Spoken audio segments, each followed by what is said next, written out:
In Springfield, they're eating the dogs, the people that came in. They're eating the cats. They're eating the pets of the people that live there.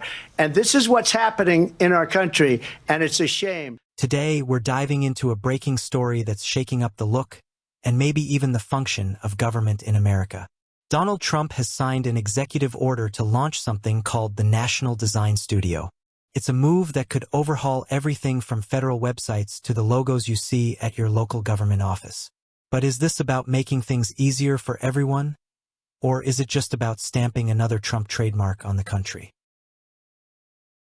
President Trump has signed an executive order meant to improve the usability and aesthetics of federal government services. It's called America by Design. The idea is to upgrade everything Americans interact with, from .gov websites to government buildings, making them function better and look great too. To pull this off, the order creates a new agency within the White House called the National Design Studio. Trump is reportedly appointing Joe Gebbia, co-founder of Airbnb, to be the country's first-ever chief design officer. Gebbia isn't new to government work either. He's already been involved in redesigning outdated federal processes, trying to bring fresh ideas to where they're needed most. Heads of agencies are now required to work with the new chief design officer, with initial results expected by July 4, 2026. President Trump describes the goal as creating first-class online and offline experiences for Americans.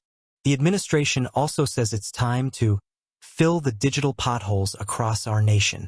No more getting lost in paperwork or clunky websites just to renew a passport or file your taxes. You might be surprised to learn that the U.S. government runs over 26,000 different websites, and the vast majority, let's just say, are not exactly user-friendly. Less than 6% are considered good on smartphones, and nearly half aren't mobile-friendly at all. Plus, most don't even use the government's recommended design tools, leading to a patchwork of experiences for everyday Americans. But not everyone's buying the promise. Critics warn that Trump's history of beautification goes hand in hand with some rather ostentatious design choices. Some fear the initiative will put aesthetics over actual user needs, or that it could veer into promoting Trump's own tastes and symbolism. Sheer opulence of the 114-room mansion is what stood out to people we spoke to who've been there and written about it. Oh, it's not like Trump Plaza or Trump buildings in New York with his name splashed everywhere. It's just gold. It's gold, gold, gold. Gold-plated and wooden crests abound. A room with marbled Middle East decor, busts bookending the fireplace. And the unforgettable billiard room with a portrait of a younger Donald Trump wearing a V-neck tennis sweater. Mar-a-Lago is a monument to Donald Trump. Why does he have to be there? Why would he want to be there when he was president? Because he needs to constantly be celebrated. This isn't Trump's first stab at reshaping government style.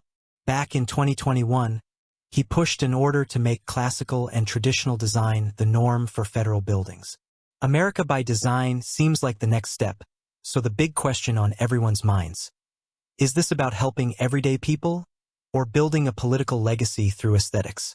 Will this be a new dawn for how Americans experience government, or just a branding exercise for the history books? Only time will tell. One thing's for sure: Americans everywhere will be watching what comes next, be it bold design breakthroughs or more of the same.